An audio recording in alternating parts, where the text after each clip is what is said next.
కథనాలు ఎన్నో రకాల అపోహలని ప్రజల్లో సృష్టించే విధంగా గత 2 సంవత్సరాలుగా లీకుల రూపంలో ఇస్తూ ఇవాళ ఈ కాంగ్రెస్ పార్టీ పెద్దలు ఏదైతే పైశాచిక ఆనందం పొందుతా ఉన్నారో ఈ రోజుతో దానికి ఫుల్ స్టాప్ పెడతారని మేము ఆశిస్తా ఉన్నాం. మీడియా కూడా దయచేసి నా ప్రార్థన, ప్రతిసారి విచారణ జరగంగానే మీ దగ్గరికి ఏదో లీకుల రూపంలో పంపుతారు. ఆ లీకులను దయచేసి విశ్వసించకండి. ఆ లీకులు ఎటుపడితే అటు బాధ్యతారాహిత్యంగా ఏవైతే ఇవాళ కావాలని నిజంగానే ఏమైనా చెప్పేది ఉంటే స్పష్టంగా స్టేట్మెంట్ ఇవ్వచ్చు. నిజంగానే ఏదైనా తప్పు జరిగింటే అధికారులు ముందుకొచ్చి చెప్పొచ్చు, మంత్రులు ముందుకొచ్చి చెప్పొచ్చు, బాధ్యతలో ఉన్న వ్యక్తులు ముందుకొచ్చి చెప్పొచ్చు. కానీ మరి కేవలం లీకుల మీద ఆధారపడి మరి ఇదిగో పులి అంటే అదిగో తోక అన్నట్టుగా నడుపుతా ఉన్నారంటేనే ఈ కేసులోని డొల్లతనం బయటపడుతుందనే మాట కూడా నేను మీకు విజ్ఞప్తి చేస్తా ఉన్నా. మరి పరిస్థితులు ఇట్లా ఉంటే ఒకవైపు కేంద్ర బడ్జెట్లో రాష్ట్రానికి అన్యాయం జరిగితే కేంద్రం కనీసం ఎంగిలి మెతుకులు కూడా మనకు విధించకపోతే బాధ్యతలో ఉన్న మంత్రులు, బాధ్యతలో ఉన్న ముఖ్యమంత్రి గారు ఎక్కడుండాలా, ఏం చేయాలి? ఈరోజు మంత్రులేమో కేసీఆర్ గారిని తిరుగుతా ఉన్నారు, ముఖ్యమంత్రి గారేమో గాలి తిరుగుడు తిరుగుతా ఉన్నాడు. విదేశాల్లో విహారయాత్రలు, ఆయన పర్వట్టు కోరికలన్నీ నెరవేర్చుకునే విధంగా కార్యక్రమాలు చేస్తా ఉన్నాడు. మున్సిపల్ ఎన్నికలు ఒకవైపు జరుగుతూ ఉన్నాయి. రేపు చివరి రోజు నామినేషన్ విత్డ్రాయల్స్ కి ఇంకా ఇతరత్ర కార్యక్రమానికి బీఫామ్ ఇచ్చేదానికి రేపో ఎల్లుండో. అలాంటి ఈ పరిస్థితుల్లో మున్సిపల్ ఎన్నికల్లో ప్రధాన ప్రతిపక్షంగా మేము ఎక్కడికక్కడ పోరాటం చేస్తుంటే క్షేత్రస్థాయిలో మా ఏకాగ్రతను దెబ్బతీయడానికి, ప్రజల అటెన్షన్ డైవర్ట్ చేయడానికి మళ్ళీ ఈ కాక్ అండ్ బుల్ స్టోరీ ఒకటి తయారు చేసి ఏదో జరిగిపోయింది వాళ్ళ కేసీఆర్ గారిని ఏదో విచారిస్తున్నారు, గ్రిల్ చేస్తున్నారు అంటూ కథనాలు వడ్డించి వార్చిన మరి ఈ ప్రభుత్వ అధికారులు, వారికి ఇవాళ ఇతోధికంగా ఆదేశాలు ఇస్తున్న కాంగ్రెస్ పార్టీ పెద్దలు చూస్తూ ఉంటే మాకు అర్థం కావట్లేదు. ఈ అసత్య కథనాలు, ఈ లీకులు, ఈ అబద్దాలు, ఈ అదిగో పులి అంటే ఇదిగో తోక అనే పనికిమాలిన వ్యవహారం అంతా చూస్తూ ఉంటే అసలు ఈ విచారణ ఎవరి ఆధీనంలో జరుగుతుందో మాకు అర్థం కావట్లేదు. ప్రదేశ్ కాంగ్రెస్ కమిటీ అధ్యక్షుడు మహేష్ గౌడ్ గారి నాయకత్వంలో సిట్ ఉందా, లేక అధికారుల ఆధీనంలో ఉందా మాకైతే అర్థం కావట్లేదు. విచారణ చేసేది సిట్టా, లేక పీసీసీయా, లేక బీజేపీనా, అది కూడా మాకు అర్థం కావట్లేదు. వాళ్ళ రాష్ట్రంలో ఎంత దయనీయమైన పరిస్థితులు ఉన్నాయంటే నిన్నటికి నిన్న హైదరాబాద్ నడిబొడ్డున కోటిలో సుల్తాన్ బజార్ పరిధిలో పొట్టున 8 గంటలకి తుపాకీతో కాల్పులు జరిపి లక్షల రూపాయలు దొంగలు ఎత్తుకొని పోయినా వారి గురించి పట్టించుకునే నాదుడు గాని, ఈ రాష్ట్రంలో ఇంత దిగజారిన శాంతి భద్రతల గురించి పర్యవేక్షించేవాడు గాని, సమీక్ష చేసేవాడు గాని ఈ రాష్ట్రంలో ఎవరు లేరు. చివరికి ఎంత దారుణం అంటే గంజాయి స్మగ్లర్లు ఈ రాష్ట్రంలో ఒక ఎక్సైజ్ కానిస్టేబుల్ ను బండి ఎక్కించి ఆ అమ్మాయిని చంపేస్తే కూడా ఈ రాష్ట్రంలో అడిగే నాతుడు లేడు, పట్టించుకునే వాడు లేడు. ప్రభుత్వం నుంచి స్పందన అనేది 0. అంటే ఎంత దయనీయమైన పరిస్థితుల్లో ఈ రాష్ట్రంలో శాంతి భద్రతలు ఉన్నాయో దీన్ని బట్టే చెప్పొచ్చు. సమ్మక్క సారక్క జాతర, కోట్లాది మంది ప్రజలు గొప్ప జాతరగా తెలంగాణ కుంభమేళగా జరిగే అద్భుతమైన పండుగ, తెలంగాణ ప్రజలకు అత్యంత ప్రీతిపాత్రమైన పండుగ. అలాంటి పండుగలో అధ్వాన్నమైన ఏర్పాట్లున్నాయని చెప్పి అక్కడ భక్తులు తిరగబడుతుంటే, అక్కడ భక్తులు ఇవాళ చివరికి మంత్రుల అద్దాలు ధ్వంసం చేస్తుంటే, మంత్రుల కార్ల అద్దాలు ధ్వంసం చేస్తుంటే ఎంత అధ్వానంగా ఈ రాష్ట్రంలో ట్రాఫిక్ నిర్వహణ, శాంతి భద్రతల నిర్వహణ, కనీసం ప్రజల మనోభావాల్ని గౌరవిస్తూ తెలంగాణ కుంభమేళాలో కనీస ఏర్పాట్లు కూడా చేయలేకపోతే సమీక్షించేవాడు లేడు. ఎక్కడున్నారయ్యా ముఖ్యమంత్రి గారంటే గాలి మాటలు మాట్లాడుతూ గాలి తిరుగుడు తిరుగుతా ఉన్నారు, రాష్ట్రంలో మాత్రం లేరు. ఇవాళ మాకు అర్థమైంది ఏంటంటే ఈ వ్యవహారం మొత్తం చూస్తుంటే గత వారం రోజులుగా కాలక్షేపం ఏదైతే చేస్తున్నారో, ముఖ్యమంత్రి గారు తిరిగి తెలంగాణలో వచ్చే వరకు మరి గతంలో ఓ సినిమా వచ్చింది, హిట్ 1, హిట్ 2, హిట్ 3 అని 3 భాగాలుగా. అట్లాగే సిట్ 1, సిట్ 2 అని చెప్పి టైంపాస్ కార్యక్రమం చేస్తా ఉన్నారు. ఎందుకు చేస్తున్నారో వారికే తెలవాలో మాకైతే తెలియదు. కేవలం ఏదో జరిగిపోయినట్టు ఇదిగో పులంటే అదిగో తోక అని ఒక డ్రామా తప్ప ఏమీ లేదు. ఒకటి మాత్రం చివరిగా నేను చెప్పదలుచుకున్నా, కేసీఆర్ గారి మీద బురద జల్లాలి అనుకుంటే అది సూర్యుడి మీద ఉమ్మేయడమే అవుతుంది. అది తిరిగి వచ్చి తమరి ముఖం మీదే పడుతుంది రేవంత్ రెడ్డి గారు, ఇది గుర్తుపెట్టుకోండి. చివరిగా మీ చెత్త రాజకీయం, ఈ లీకులు, పనికిమాలిన విచారణలు 2 ఏళ్లు కాలక్షేపం చేశారు. 50-60 ట్రిప్పులు కొట్టినట్టున్నారు ఢిల్లీకి. ప్రతి వారం ఢిల్లీకి పోవాలి, కాంగ్రెస్ కు మూటలు సమర్పించుకోవాలి. కాంగ్రెస్ కు మూటలు ఇవ్వకపోతే కాంగ్రెస్ పెద్దలకు మీ సీటు పోతుంది.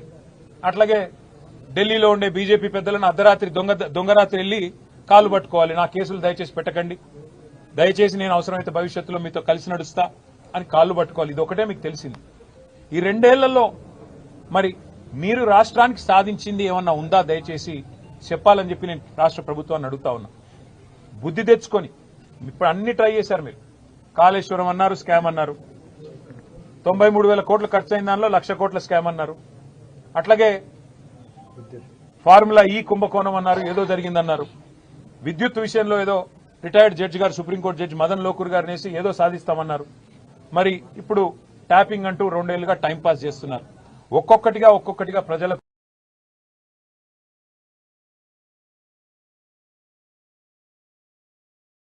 అధికారులే, అట్లాంటిది ఏమీ లేదు, అంతా బోగస్ అని కొట్టేసే పరిస్థితి. ఇది కూడా అదే పద్ధతుల్లో మరి ఫైనల్ స్టేజ్కి వచ్చింది. కాబట్టి నేను రాష్ట్ర ప్రభుత్వానికి ఒక ప్రతిపక్ష నాయకుడిగా, బాధ్యత గల ప్రతిపక్ష శాసనసభ్యుడిగా ఒక సూచన చేస్తా ఉన్నా. ఇకనైనా మీరు ఈ అటెన్షన్ డైవర్షన్ గేమ్లు ఆపేసి ఇప్పుడు బడ్జెట్ ప్రవేశపెట్టే టైం వచ్చింది. ఇది మీకు 3వ బడ్జెట్. దీని తర్వాత మీకు మిగిలేదు ఒకటే బడ్జెట్. ఆ తర్వాత లాస్ట్ ఇయర్ అయితే ఎట్లాగూ ఎలక్షన్ ఇయర్, మీరు పెట్టిన దానికి చిత్తు కాగితంతో గీకి పారేసుకున్న దానికి ఎంత విలువ ఉంటుందో లాస్ట్ ఇయర్ మీరు పెట్టే బడ్జెట్ కూడా అంతే విలువ ఉంటుంది. కాబట్టి ఈ 2 బడ్జెట్లు ఏవైతే మీ చేతుల్లో ఉన్నాయో అందులో ఇప్పుడు పెట్టబోయే బడ్జెట్ ఫిబ్రవరిలో పెడతారో, మార్చిలో పెడతారో రాష్ట్ర బడ్జెట్. ప్రజలు మీ వైపు చూస్తున్నారు. మీరిచ్చిన 420 హామీలు, బలహీన వర్గాలు మీ వైపు చూస్తున్నారు. 1,00,000 కోట్ల బడ్జెట్ అన్నారు, 2 బడ్జెట్లో మీరు 20,000 పెడతామన్నారు, ప్రతి బడ్జెట్లో పెట్టలేదు బీసీలకి. మరి ఈ బడ్జెట్లోనన్నా గత బడ్జెట్లు ఇది కలిపి ఒక 35,000 కోట్లు పెడతారా అని చెప్పి రాష్ట్రంలోని బీసీలందరూ చూస్తా ఉన్నారు. 42% వాటా ఇస్తాం ప్రభుత్వ కాంట్రాక్టులు అన్నారు. మరి పొంగులేటి శ్రీనివాసరెడ్డికి వస్తున్నాయి కాంట్రాక్టులు తప్ప ఈ రాష్ట్రంలో ఏ బలహీన వర్గ సోదరుడికి రావడం లేదు. అందుకే బీసీ కాంట్రాక్టర్లు ప్రవేశపెట్టే రోజు తమ వైఫల్యాల్ని కప్పిపుచ్చుకోవడానికి 8+8 గుండు 0 అని రాష్ట్ర ప్రజలు మళ్లీ అంటారనే భయంతో కేవలం ఫోకస్ షిఫ్ట్ కోసమే ఈరోజు ఇక్కడ కేసీఆర్ గారికి ఒక ఆదివారం పూట, అది కూడా విచారణ అని చెప్పి వారు ఎమ్మడబడ్డారు. నిజానికి ఈ సిట్ ఏదైతే ఉందో వారు చట్టాన్ని గౌరవించలేదు. భారత ప్రభుత్వం పార్లమెంట్ ద్వారా తెచ్చిన బిఎన్ఎస్ఎస్ చట్టాన్ని కూడా వీరు గౌరవించలేదు. అందులో పొందుపరిచిన నిబంధనలు కూడా గౌరవించలేదు. ఆ విషయాన్ని నిన్న మా ఆర్ఎస్ ప్రవీణ్ గారు చాలా వివరంగా మీకు చెప్పారు. సిట్ చట్టాన్ని గౌరవించలేదు. కానీ మేము ఒక బాధ్యత గల పార్టీగా, తెలంగాణ ప్రజల గొంతుగా, తెలంగాణ ప్రజల ప్రతినిధిగా పెద్దలు కేసీఆర్ గారు ఈరోజు సిట్ చట్టాన్ని గౌరవించకపోయినా, రాష్ట్ర ప్రభుత్వం ఆడిచ్చినట్టు ఆడుతున్నా కేసీఆర్ గారు మాత్రం చట్టం మీద, న్యాయం మీద ఉన్న గౌరవంతో పూర్తి స్థాయిలో ఇవాళ విచారణకు సహకరించి, ఆయనకు నిజానికి ఇక్కడ రావాల్సిన అవసరం లేదు. తాను నివాసం ఉండే చోటే నేను విచారణకు హాజరవుతాను అని చెప్తే ఏ కోర్టు అయినా వెంటనే తీర్పిస్తుంది. ఎందుకంటే గతంలో ఎన్నో ప్రెసిడెంట్స్ ఉన్నాయి. కానీ కేసీఆర్ గారు మాత్రం తాను ఏ తప్పు చేయలేదు కాబట్టి, మేము ఏ తప్పు చేయలేదు కాబట్టి నిజాయితీగా ఈరోజు వారు రావాల్సిన అవసరం లేకున్నా, అవసరమైతే న్యాయస్థానాన్ని ఆశ్రయించే అవకాశం ఉన్నా, చట్టాన్ని గౌరవించే ఒక రాజ్యాంగబద్దమైన పదవిలో ఉన్న గౌరవ ప్రతిపక్ష నాయకుడిగా, తెలంగాణ తొలి ముఖ్యమంత్రిగా, గౌరవ ప్రజాప్రతినిధిగా వారు ఈరోజు సిట్కి సంపూర్ణంగా సహకరించారు.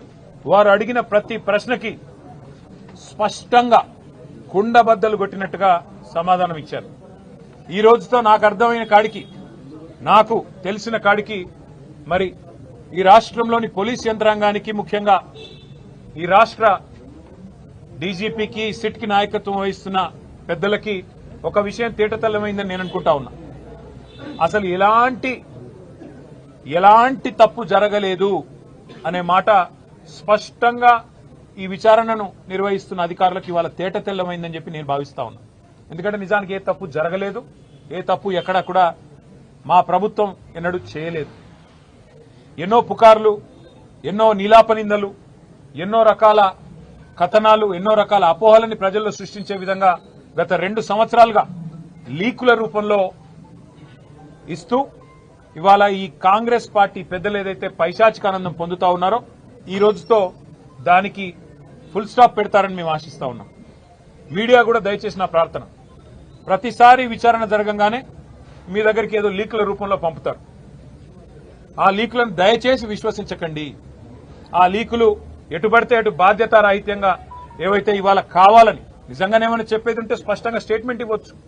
నిజంగానే ఏదైనా తప్పు జరిగింటే అధికారులు ముందుకొచ్చి చెప్పొచ్చు, మంత్రులు ముందుకొచ్చి చెప్పొచ్చు, బాధ్యతలో ఉన్న వ్యక్తులు ముందుకొచ్చి చెప్పొచ్చు. కానీ మరి కేవలం లీకుల మీద ఆధారపడి మరి ఇదిగో పులి అంటే అదిగో తోక అన్నట్టుగా నడుపుతా ఉన్నారంటేనే ఈ కేసులోని డొల్లతనం బయటపడుతుందనే మాట కూడా నేను మీకు విజ్ఞప్తి చేస్తా ఉన్నా.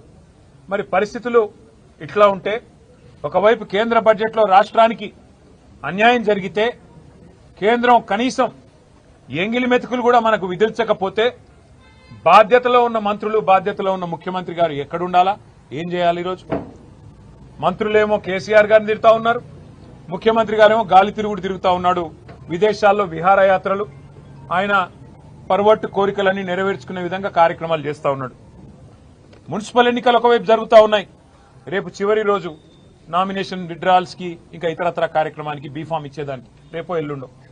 అలాంటి ఈ పరిస్థితుల్లో మున్సిపల్ ఎన్నికల్లో ప్రధాన ప్రతిపక్షంగా మేము ఎక్కడికక్కడ పోరాటం చేస్తుంటే క్షేత్రస్థాయిలో మా ఏకాగ్రతను దెబ్బతీయడానికి, ప్రజల అటెన్షన్ డైవర్ట్ చేయడానికి మళ్ళీ ఈ కాక్ అండ్ బుల్ స్టోరీ ఒకటి తయారు చేసి ఏదో జరిగిపోయింది వాళ్ళ కేసీఆర్ గారిని ఏదో విచారిస్తున్నారు, గ్రిల్ చేస్తున్నారు అంటూ కథనాలు వడ్డించి వార్చిన మరి ఈ ప్రభుత్వ అధికారులు, వారికి ఇవాళ ఇతోధికంగా ఆదేశాలు ఇస్తున్న కాంగ్రెస్ పార్టీ పెద్దలు చూస్తూ ఉంటే మాకు అర్థం కావట్లేదు.